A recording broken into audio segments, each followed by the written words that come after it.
well. So moving on to this one will be a short and sweet docket.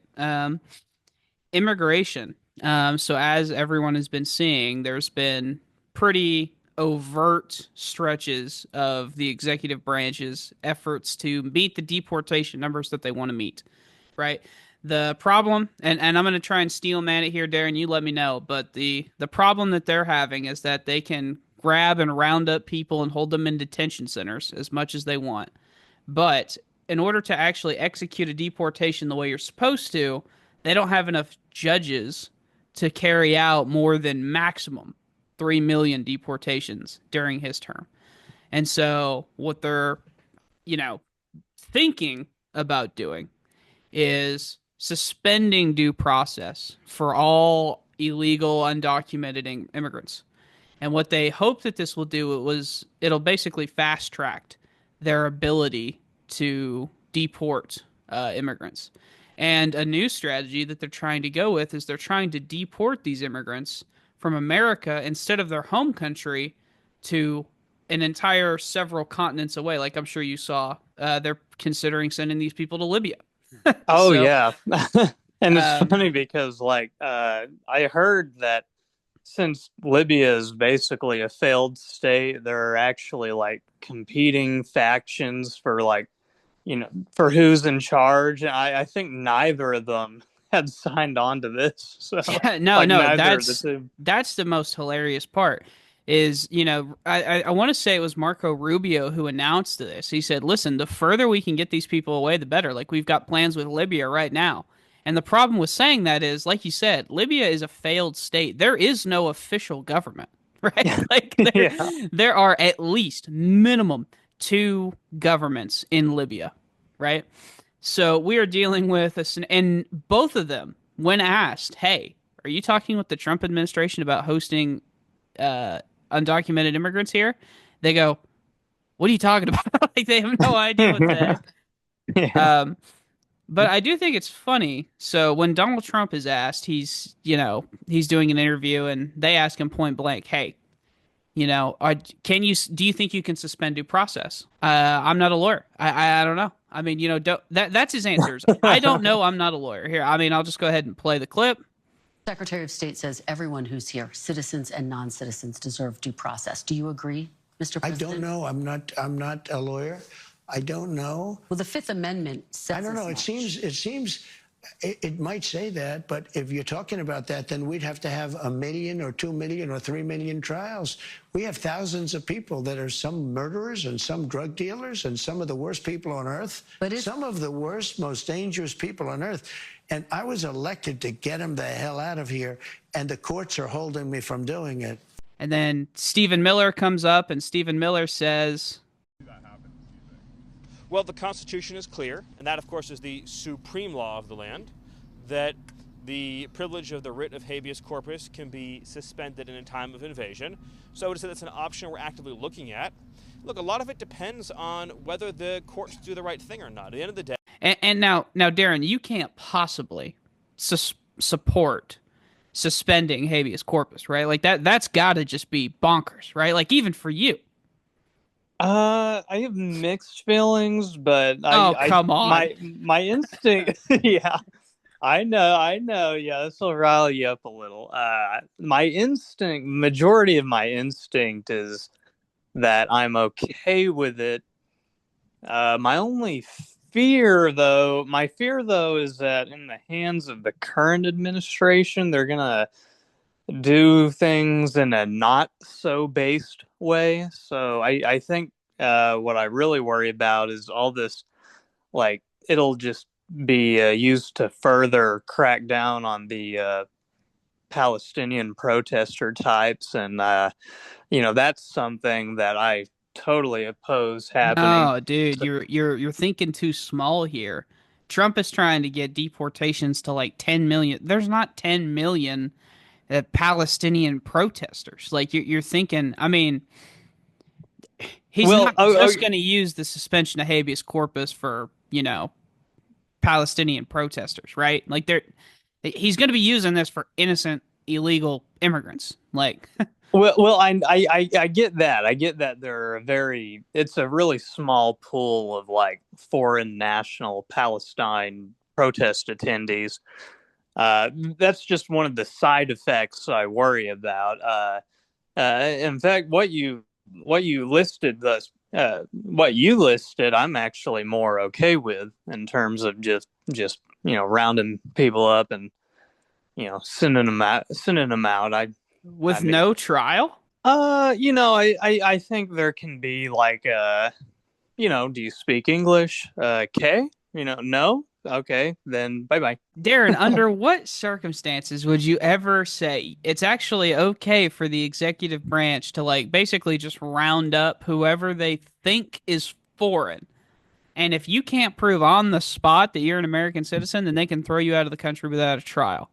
I mean, right? That's where we're heading, right? Yeah, it sounds extreme, but So if drastic times come for how do you call know? for. How do you know if somebody's what do you mean drastic times? It's not like the wheels are about to fall off this country because of illegal immigrants, right? Like it's not I mean, give me a break. It's not like this is an actual invasion, right? Well, it's certainly not a. Yeah, I mean, back in the day, I probably would have been more likely to use language such as like invasion to, really dramatic. But honestly, I don't know how helpful it is because it doesn't really accurately describe what's going on.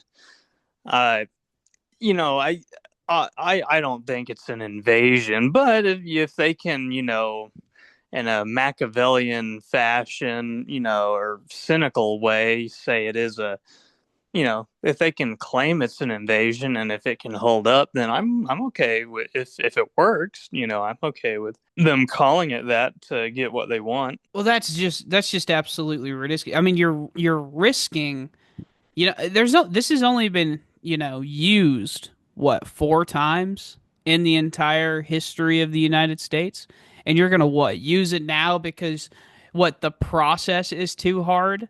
Well, if the process is too hard, Darren, how about this? How about we just have more immigration judges or we have more border patrol or bigger detention centers? Like, I don't see how you can just look at this and be like, okay, we want more deportations, like physical, like leave the country deportations.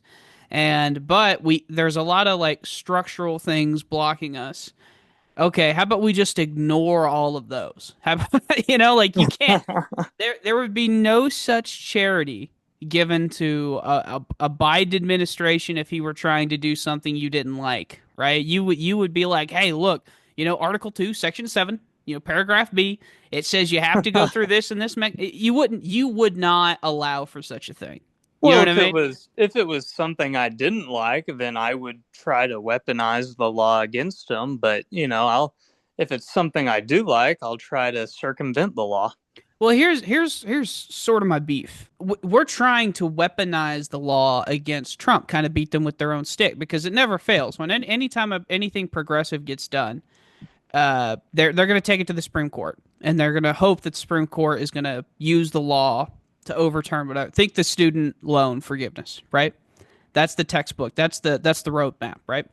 Well, the Hmm. problem is that whenever the Democrats do that and they get it up to the Supreme Court, and the Supreme Court rules 9-0, 9-0. Hey, you can't fucking do this, right?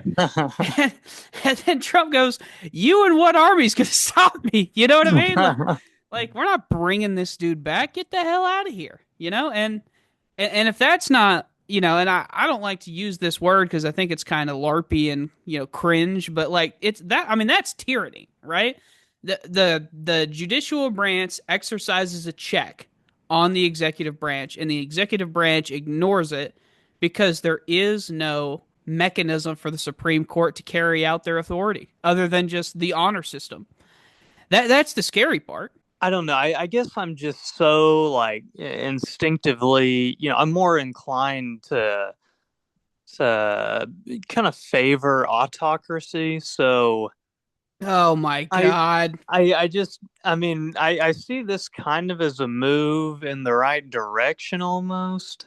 But you know what though, if I'm being fair, I do fear that in Trump's hands, it it might not be worth it, because I think ultimately, Trump is the type, there's no follow through with him. So he would like do all this really cool fascistic, like dictatorial stuff, and he wouldn't get any results after having done it. Like he would be the type to actually like suspend habeas corpus or whatever, and then he would like he'd deport less than Biden still. I just see him as like really incompetent in this regard. So that is my fear. Maybe it's not even worth him going through the pain and messing it up for a future aspiring dictator by being so incompetent. Well, I mean, listen, you're not going to get any pushback from me by calling him incompetent. Just from a strict administrator standpoint, right? I mean, think back to his first term. What did he do that was lasting other than the tax cut?